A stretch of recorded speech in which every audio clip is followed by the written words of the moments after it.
he'll look at new trading strategies. He was buying pump and dumps back when pump and dumps were hot in 2012, 2011.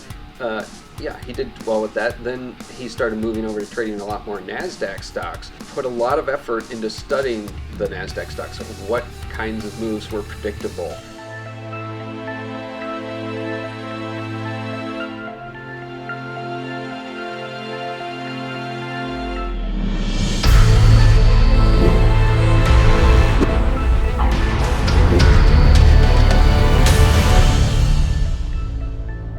Do you think that your success in penny stocks is related to how much time you're willing to put into your research? Yes, definitely.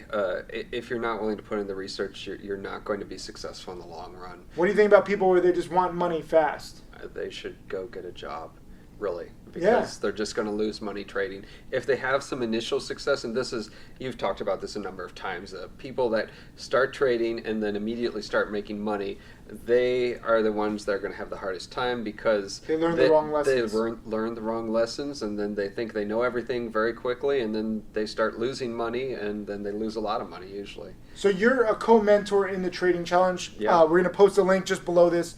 You help mentor literally thousands of students. What are some of the attributes that you see in the most successful students? The most successful students, first, they're willing to put in time, and I think the big thing for me is the type of questions they ask, how they approach studying. It's not just about trying to say, okay, well, what does the people that are successful, they're not going out and saying, okay, what would Tim Sykes do here? How would Tim Sykes trade this stock? Because nobody is Tim Sykes except for you. Yeah. And they say, okay, well, why is Tim Sykes doing this? Why is Michael Goode doing this? Why is some other successful trader doing this? What is his process? Why is this working for him? And then they say, okay, well, this is what I need to understand. I need to understand how the process works. What is exactly his edge? And that's a big thing. I mean, people will say, okay, I need to trade stocks. I want to learn how to make money trading stocks. But one thing we need to talk about over and over again is, what is your edge? Why are you going to make money? Or are you just going to trade randomly and expect to make money? That's not going to work. I mean, the market is not 100% efficient, but it's pretty darn hard to make money just trading. You need to have some sort of edge, something that you know that other people don't know. Maybe you're faster than other people. Maybe you understand things better than other people. Or maybe you just read the charts better than other people. Or you do research and you have some clue what is going to happen. Yeah. What do you think Tim Grittani's edge was? Because you were the first person, I remember like a text where you're like, this guy Tim Grittani's asking really good questions. What was his edge to start, and what do you think his edge is now? Because Tim Grittani is our most successful student. He has gone far beyond him and myself combined in trading profits. You know, he just had a baby. He's still making $1 million through 6 months this year.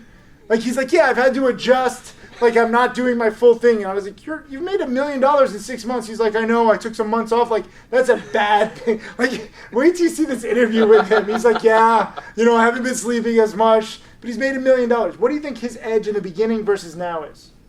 In the beginning, I still remember that pretty clearly. And he would pester me in private messages and chat. And the question, again, lots of people ask me questions, but it's the questions that he would ask me. It was all him trying to understand what was my process, what was my thinking behind certain trades, not trying to figure out whether I thought a trade was good or bad, because a lot of traders do that. They'll ask me, oh, what do you think about this stock? I'm like, and most of the time I'll say, I have no clue, because it's not the kind of thing I would trade. Yeah. Why are you looking at this stock in the first place, and what makes you think that it might be worthwhile for you to trade it? But really, it was all looking into the process and trying to understand the reasoning and how I go about forming trade ideas and making trades. And so that was him in the beginning. What do you think his edge is now? Well, why he continues to make millions per year even while having babies and taking months off? It's just because he's really systematic about things, and he's always done, something that I really taught people.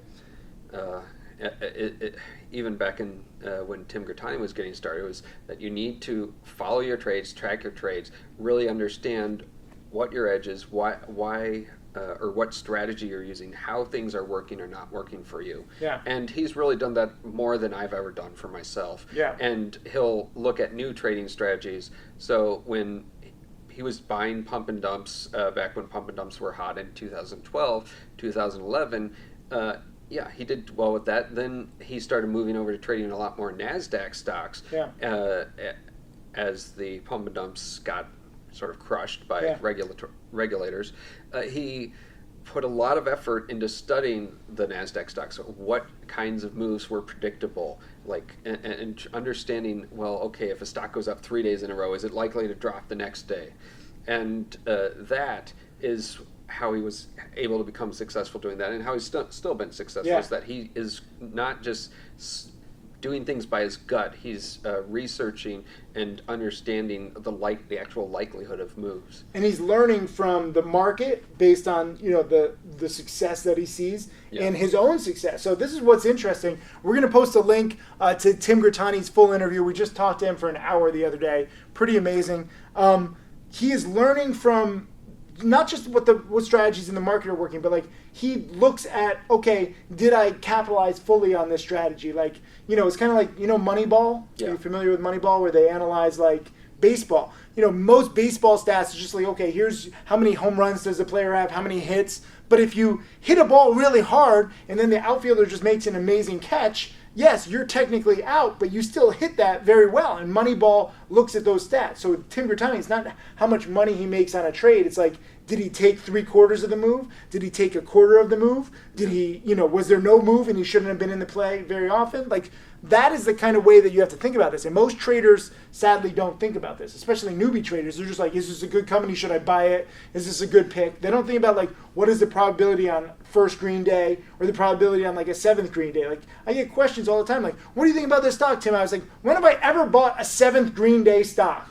Why would I do that? I have problems buying second or even third day. I like first green day, Hey, Tim Sykes, millionaire mentor and trader. Thank you for watching my videos. I hope that they help you. I want to share everything that I've learned over the years. You can check out more videos right over there. And also click subscribe so that you can watch all of these videos, get that knowledge, and become my next millionaire student.